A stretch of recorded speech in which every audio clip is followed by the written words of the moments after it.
실제로 금주령을 선포한 러시아의 마지막 황제는 반란군에 의해 저택 지하에서 여러분들은 러시아하면 무엇이 떠오르나요? 저는 생명의 물이라고 불리는 보드카가 떠오릅니다. 러시아는 역사적으로 보드카와 관련된 재밌는 사건들이 많았는데요. 어떤 일이 있었는지 알아보도록 하겠습니다.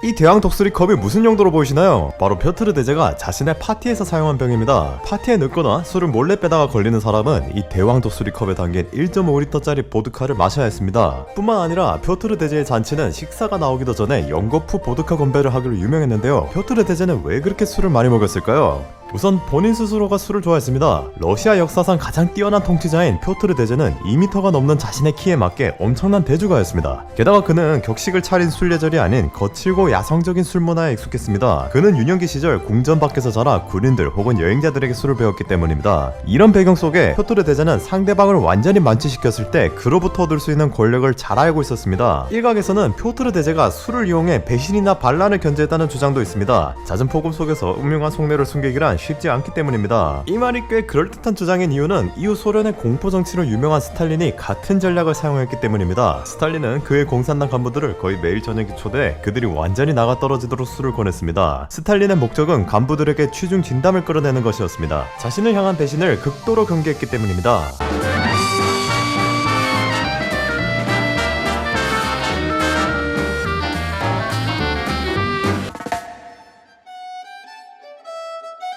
러시아인들은 술을 얼마나 좋아할까요? 과거 러시아가 국교를 기독교로 정할 때 술과 관련된 일화가 있습니다. 서기 987년 블라드미르 대공은 러시아의 국교를 가지고 싶어 했습니다. 그래서 러시아의 각 종교의 사절단을 초대했습니다. 블라드미르 대공을 솔깃하게 만든 종교는 다름 아닌 이슬람교 사절단이었습니다. 이 사절단에 따르면 이슬람의 천국은 정말 환상적인 곳이었습니다. 이슬람의 천국은 육체적 쾌락의 천국이었으며 무엇보다 숙취도 없고 정신도 잃지 않는 천국의 술이 있습니다. 대공은 이슬람 사절단의 말에 혹했지만 이내 놀랄만한 이야기를 듣습니다. 이슬람교를 믿으면 살아있는 동안에는 술을 먹어서는 안 된다는 것입니다. 현명한 차르인 블라드미르 대공은 이슬람 사절단에게 이렇게 얘기했습니다. 술을 마시는 건 러시아인의 낙이다. 우리는 그 낙 없이는 살지 못한다. 그렇게 해서 러시아의 국교는 기독교가 되었습니다.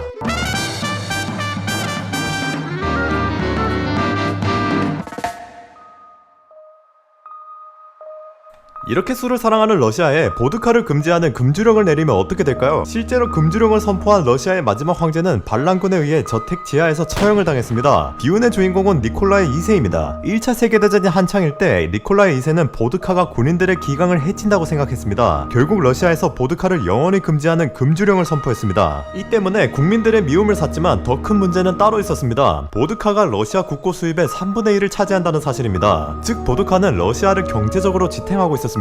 이런 기이한 일이 일어난 이유는 러시아의 역대 황제들이 보드카에 대한 독점적인 무역권을 가졌기 때문입니다. 황제 시대의 러시아는 국민들이 보드카에 취하면 취할수록 국고가 두둑해지는 구조였습니다. 그러니 러시아의 보드카 판매를 영원히 폐지하는 선언은 러시아의 경제를 휘청이게 하는 선언입니다. 당시 러시아의 재무장관은 보드카를 금지한 덕에 사람들의 생산성이 늘어났다고 거짓 선전을 했지만 사실은 부족한 예산만큼 뒤에서 지표를 찍어내고 있었습니다. 이러한 인위적인 화폐 증가는 러시아의 초인플레이션을 일으켰습니다. 러시아의 경제는 엉망이 되었고 전쟁과 굶주림에 지친 국민들은 빵을 달라 차르 반대, 전쟁 반대를 외치며 러시아 혁명을 일으켰습니다. 러시아 혁명의 근원지는 많았지만 니콜라이 2세의 보드카 금지령은 부인할 수 없는 이유 중 하나였습니다.